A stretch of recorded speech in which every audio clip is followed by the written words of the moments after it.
Bendiciones, mis hermanos, una vez más. Gracias por escuchar Consejo de Vida a través de la palabra del Señor. En esta ocasión seguimos con Hechos capítulo 11. Esta es la parte número 2 del capítulo 11. Anteriormente hablamos el último video fue acerca de cuando Pedro le llevó el informe a los de Jerusalén acerca de lo que había pasado en la casa de Cornelio. ¿Verdad? De primero le disputaron, pero después callaron. Cuando se dieron cuenta lo que el Señor estaba haciendo también con los gentiles. En esta ocasión seguimos en Hechos 11, capítulo 11, perdón, y versículo 19 en adelante, que es hasta el 30. Aquí vemos una historia que es relevante a la historia de los gentiles. Nos hemos dado de cuenta que los judíos, los de la circuncisión, los apóstoles, los hermanos en general, han venido a una comprensión espiritual que el Señor también tiene propósito con los gentiles, que el Señor no solamente vino por unos pocos, sino que vino también por los gentiles. Algo que pareciese a nosotros, ¿verdad? Incomprensible. ¿Por qué los judíos se sienten así? Pero tenemos que pensar de la forma que ellos piensan. Tenemos que ponernos en los zapatos de ellos y no criticarlos en el sentido de que porque ellos a lo mejor piensan que son mejores que nosotros. No, es algo que fue implantado en ellos de una separación total de los gentiles por años y años. Entonces ahora que el Señor murió, se sepultó y resucitó, se y ellos han sido libertados, ¿verdad? De la esclavitud, de esos ritos, de esa rigidez, de esa separación total de los gentiles. Ahora ellos se vienen a dar de cuenta que la salvación no es solamente para ellos, los judíos, sino que el Señor ha abierto sus brazos también para el pueblo gentil. ¿Y por qué digo esto? Porque ha habido una comprensión desde que Pedro fue a dar el reporte de lo que pasó en la casa de Cornelio. Cornelio siendo un centurión romano. Él y su casa creyeron en el Señor y Pedro tuvo que llevar el Evangelio de Jesucristo para que ellos vinieran a comprensión. Y no solamente eso, que también fueron bautizados por el Espíritu Santo. Ahora vamos a ver que aquí hay una clave de todo esto y vamos a ver qué es lo que hace el Señor a través de estos hermanos en Antioquía. El versículo 19 en adelante lee de la forma siguiente: en el nombre del Trino Dios. Ahora bien, los que habían sido esparcidos a causa de la persecución que hubo con motivo de Esteban, pasaron hasta Fenicia, Chipre y Antioquía, no hablando a nadie la palabra, sino solo a los judíos. No era porque eran prejuiciosos. Bueno, sí, eran un poco prejuiciosos, pero no era en sí por eso, sino porque llevaban el mandamiento de ir y predicar a los judíos, enfocados en los judíos solamente, a la casa de Israel, a sus hermanos solamente. Mas aquí hay un cambio. Dice que estos que fueron esparcidos por causa de la persecución que le sucedió a Esteban. Si se acuerdan, Esteban es el primer mártir cristiano, ¿verdad? Lo apedraron. Y vemos que hubo una gran revuelta y por causa de eso muchos de los de la fe fueron esparcidos por diferentes lugares. Pero el huir no era corriendo por su vida, sino que fue un propósito del Señor para que el Evangelio fuera esparcido por fuera de Jerusalén, fuera de Judea, fuera de ese territorio. Tenían que llegar a otros lugares y los otros lugares eran gentiles, la mayoría de tierras. Entonces dice aquí que iban pasando por Fenicia, Chipre y Antioquía. Esos son lugares romanos, grecos, romanos, o sea que eran gentiles la mayoría. También habían judíos ahí. Pero ellos se enfocaban en dar el evangelio solamente a sus hermanos. El versículo 20 dice lo siguiente: pero había entre ellos unos varones de Chipre y de Cirene, los cuales cuando entraron en Antioquía, hablaron también a los griegos, anunciando el evangelio del Señor Jesús. Y esto es clave.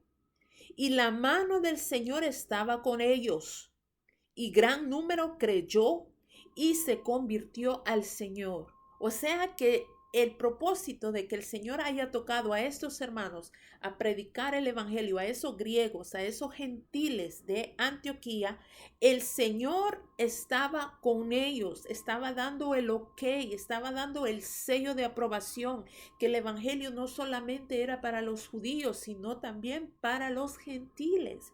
Entonces dice que la noticia llegó de estas cosas a oídos de la iglesia que estaba en Jerusalén. Una vez más, acuérdense que cuando Pedro fue cuestionado por los de la circuncisión, o sea, los hermanos judíos en Jerusalén, ¿por qué se fue a comer a la casa de Cornelio? ¿Por qué se metió a la casa de un gentil? Y Pedro les contó el por qué y quién era él para oponerse a los propósitos del Señor. Entonces ellos tuvieron que callar y entendieron y glorificaron que el evangelio también había sido para los gentiles. Una vez más, este grupo está escuchando lo que el Señor está haciendo en Antioquía, donde predominantemente es una población de griegos. Hay judíos ahí, pero también hay griegos, o sea, gentiles. Entonces el 22 dice: llegó la noticia de estas cosas a oídos de la iglesia que estaba en Jerusalén, y enviaron a Bernabé. Vamos a ver si se acuerda quién es Bernabé. ¿Se acuerda el nombre de Bernabé? Porque Bernabé es sobrenombre. El verdadero nombre de Bernabé es José. ¿Y sabe qué hizo José? Allá al principio de Hechos, vendió todas sus propiedades, vendió todo lo que él tenía para enfocarse en la obra del Señor. Vamos a leerlo. Miren, Hechos capítulo 4, versículo 36. Entonces José,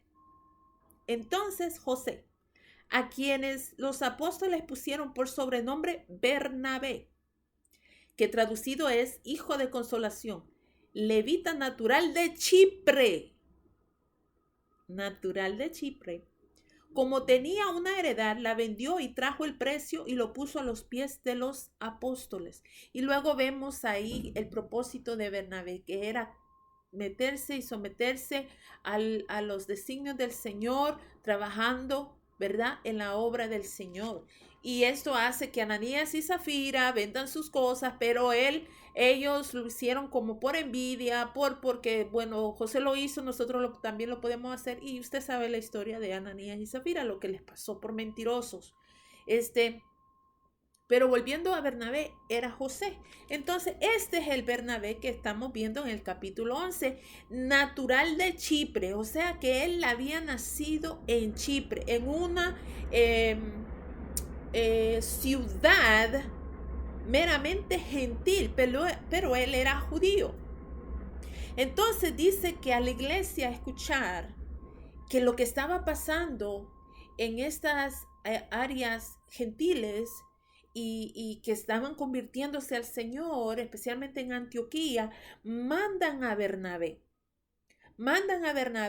Y dice el versículo 22, continuamos leyendo, dice: y enviaron a Bernabé, que fue hasta Antioquía.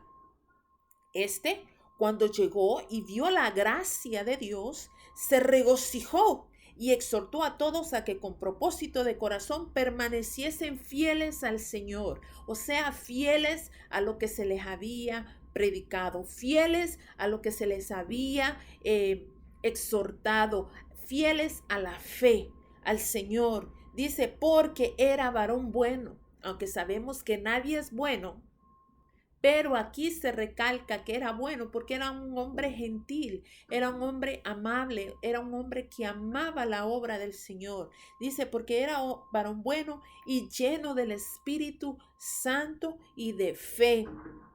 Y una gran multitud fue agregada al Señor. Después fue Bernabé a Tarso. Escuche bien.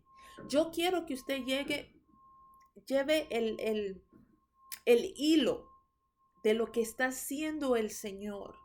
Todas estas cosas que están escritas aquí, hermano, no es por puro cuento, no es por pura fábula, no es por pura coincidencia. El Señor trabaja con propósitos. Allá Pedro fue exhortado acerca de los gentiles. El Señor le dice, ¿sabes qué? Lo que yo limpié, tú no lo puedes llamar impuro. Ahora estamos viendo que el evangelio está llegando a Chipre, a Fenicia, Antioquía, estos territorios grecorromanos, grecos. Ahora vemos que el Señor está usando a Bernabé en su propia lengua, en su propia nación, en su propio, de donde él viene, aunque él es judío, pero él vino de ahí. Entonces, Bernabé ve lo que el Señor está haciendo y se glorifica en el Señor y se goza en el Señor y exhorta a los hermanos a seguir adelante.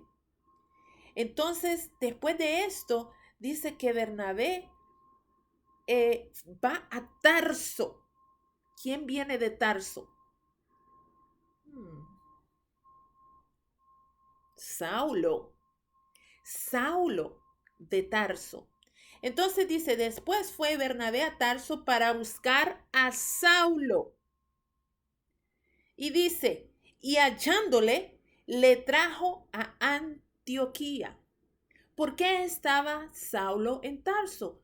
Acuérdese de lo que hemos estado estudiando anteriormente. Si no, vaya y regrese y lea su Biblia. De que cuando cuando Saulo fue escogido por el Señor, y Ananías le devolvió, el Señor le devolvió la vista a través de Ananías. Saulo se puso a predicar el evangelio y fue perseguido se me fue el nombre de este lugar, en Damasco. Entonces él tuvo que salir de Damasco huyendo. Y los de la circuncisión, o sea, los hermanos de Jerusalén, lo mandaron nuevamente a Tarso, de a donde él originalmente era. Y no crea que Saulo estaba de vacaciones en su propio pueblo. Él estaba predicando el evangelio a su propia gente. Y lo vamos a ver mucho más después. De lo que yo estoy diciendo es verdad. Cuando Saulo estuvo en Tarso, él no estuvo quieto. Él no estuvo agarrando vacaciones o escondiéndose. No, él estaba ferviente predicando al Señor Jesucristo en su casa, con los de él. Entonces dice aquí, volvemos al capítulo 11, dice que Bernabé fue y buscó a Saulo y hallándole le trajo a Antioquía. De Tarso a Antioquía vino Saulo. Y se congregaron allí todo un año con la iglesia y enseñaron a mucha gente. Y a los discípulos se les llamó cristianos por primera vez en Antioquía. Esto es algo que nosotros tenemos que apreciar mucho y conocer. ¿A dónde se le llamaron cristianos por primera vez a los, valga la redundancia, a los cristianos, a los hermanos de la fe? En Antioquía. Dice el versículo 27, en aquellos días, y esto es clave, esto no está ahí por adorno o que no hace sentido porque esté ahí. Escucha, dice, en aquellos días unos profetas descendieron de Jerusalén a Antioquía. Y levantándose uno de ellos, llamado, no sé si se dice Ágabo o Agabo, bueno, dice, daba a entender por el Espíritu que vendría una gran hambre en toda la tierra habitada, la cual sucedió en tiempo de Claudio. En la historia, ¿quién es Claudio? Claudio vino a ser el sucesor de otro gobernador que se llamaba Calígula, que de por sí en la historia ese hombre era perverso y malo. Este Claudio era amigo de Agripa. Al comienzo favoreció a los cristianos, a los judíos, de primero favoreció a los judíos y después los expulsó de Roma. Claudio, ¿verdad? Fue el que sucedió a Calígula, que era amigo de Agripa. De primero favoreció a los judíos, pero después los terminó expulsando de Roma. Y eso se va a ver más adelante. En el capítulo 18, 26, relata que este hombre Claudio saca a los judíos de Roma, no los quiere ahí. Entonces, él hace algo y los saca. Pero este es el Claudio, ¿ok? Eso es para un poquito de conocimiento de quién es este Claudio. Entonces dice que en el tiempo de ese hombre fue que hubo esta sequía. El profeta Agapo o Agapo profetizó eso de parte del Señor, que habría esa sequía. Entonces dice el versículo 29, entonces los discípulos, cada uno conforme a lo que tenía, pero acuérdese que este profeta ha llegado de Jerusalén a Antioquía. En Antioquía él dio esa profecía en un pueblo gentil que está aprendiendo del Señor, donde Bernabé y Saulo están enfocados en enseñar acerca de las escrituras y del evangelio de nuestro Señor Jesucristo. Entonces se da ahí la profecía de lo que va a pasar, de la sequía, y dice, entonces los discípulos, cada uno conforme a lo que tenía, conforme a lo que tenía, determinaron enviar socorro a los hermanos, los de Antioquía, los gentiles, los que el Señor había escogido en ese momento para él, los que tal vez muchos judíos no pensaban que fuera capaz de buenas cosas. Dice que ellos, conforme a lo que tenían, determinaron enviar socorro a los hermanos, o sea, ayuda. ¿A cuáles hermanos? A los que habitaban en Judea, porque había una sequía. Entonces dice, lo cual en efecto hicieron. No solamente lo pensaron, no solamente lo sintieron, sino que lo hicieron. Y dice que enviándolo a los ancianos, o sea, la ayuda, como haya sido, si ayuda monetaria, ayuda de comida, ayuda de ropa, no sé. Pero la ayuda dice que fue enviada a los ancianos por mano de Bernabé y de Saulo. Y aquí termina el capítulo 11. ¿Qué podemos aprender de esto? Que la ayuda viene del menos que se espera, porque así es el Señor. El Señor usa a aquellos que nosotros menos esperamos cuando necesitamos una provisión, una ayuda. Nosotros podemos decir humanamente, bueno, a Jesús se lo dijeron, uno de los discípulos, sin saber que iba a ser discípulo, le dijo, ¿saldrá acaso algo bueno de Nazaret? De lo mínimo, de lo muy poco o de lo menospreciado, el Señor se place para ayudar a aquel que se cree mucho, para dar una lección. ¿Una lección de qué? De que el Señor hace como a Él le place. El Señor ya se estaba siendo conocido entre los gentiles. Y no solamente estaba siendo conocido, sino que esa fe ferviente de esos gentiles, de esos griegos, de esos romanos, estaba creciendo y estaba tomando acción en ayuda también. Así es que mi hermano, aquí nos quedamos, aprendamos de las escrituras, son unas enseñanzas eh, que día a día podemos vivir en nuestro diario vivir, que el Señor nos dé entendimiento para conocer su propósito a través de las escrituras. Así que mi hermano, aquí nos quedamos y la próxima vez, con el favor de Dios, seguiremos en el capítulo 12 de Hechos. Dios te bendiga y lee tu Biblia.